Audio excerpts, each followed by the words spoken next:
Écoute bien ce qu'il dit. Option B, c'est la CAF qui a mis la pression à l'arbitre pour qu'il continue le match. Vous êtes beaucoup à m'avoir dit ça. L'arbitre voulait continuer, mais on lui a dit de jouer parce qu'il y avait le penalty. C'est vrai, c'est fort probable que ça se soit passé comme ça. Mais pour moi, si ça s'est passé comme ça, le scandale, il est encore plus grand.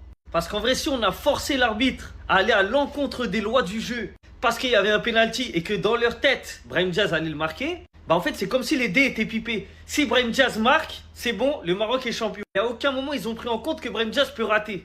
Si le Maroc aurait gagné aux prolongations, le Maroc est champion. Et là, c'est le Sénégal qui a gagné aux prolongations. Et les mêmes dirigeants qui ont dit à l'arbitre continue le match, même si ça va à l'encontre des lois du jeu. Parce que oui, l'arbitre aurait dû mettre des cartons jaunes à tous les joueurs qui sont sortis du terrain. C'est la règle, ça aussi. Mais ils lui ont dit fais pas. Partons de ce principe-là où ils lui ont dit ne fais pas. Ne mets pas de carton parce que sinon les Sénégalais auraient eu des cartons rouges forcément. Étant donné qu'il y en a qui ont déjà eu des jaunes. Et partons du principe aussi où ils ne pouvaient pas déclarer forfait parce qu'ils sont restés moins de 15 minutes en dehors du terrain. Et c'est 15 minutes la règle. Donc ces mêmes dirigeants qui ont dit à l'arbitre de ne pas respecter les lois du jeu en ne mettant pas les cartons jaunes, au final, vu que le Sénégal a gagné aux prolongations, eh ben eux-mêmes ils prennent la décision de dire ah le Maroc est champion. Parce que le Sénégal ne devait pas sortir du terrain. Est-ce que vous vous rendez compte? C'est comme s'il n'y avait qu'une seule issue. Et la seule issue, c'est le Maroc doit gagner. Alors qu'en vrai, les Sénégalais n'auraient pas pu protester si l'arbitre n'avait pas reçu de pression. Si l'arbitre avait fait respecter la règle en mettant les cartons jaunes, d'accord? Et qu'il y aurait eu des rouges. Et que le Maroc allait gagner aux prolongations parce que le Sénégal allait être à 9 contre 11. Logiquement, le Maroc aurait gagné à 11 contre 9 aux prolongations. Qui aurait pu dire quoi? Qui? Les règles auraient été respectées. Le match aurait été gagné sur le terrain. Et il y aurait eu zéro scandale.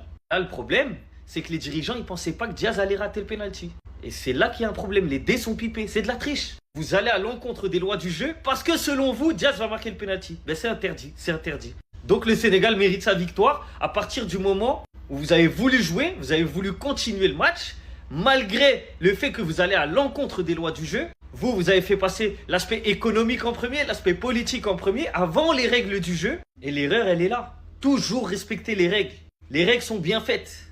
Elles sont faites pour qu'il n'y ait pas de scandale. Celui qui respecte les règles, on ne peut rien lui reprocher. Mais vu que là-haut, ils se sont dit jamais Diaz il va rater le penalty, ben voilà.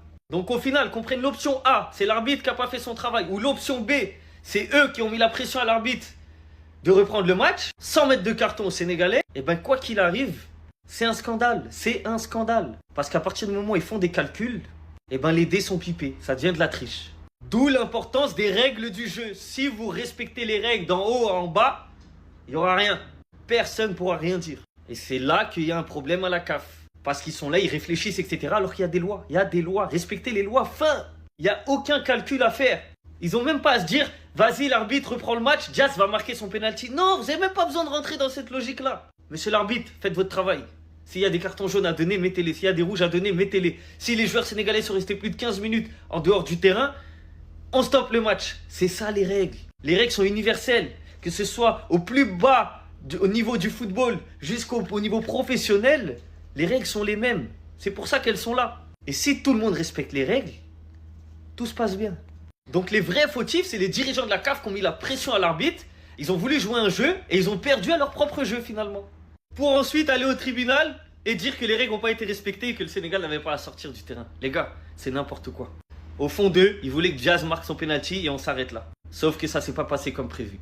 Donc, le jeu a repris et le Sénégal a gagné le match sur le terrain, tout simplement.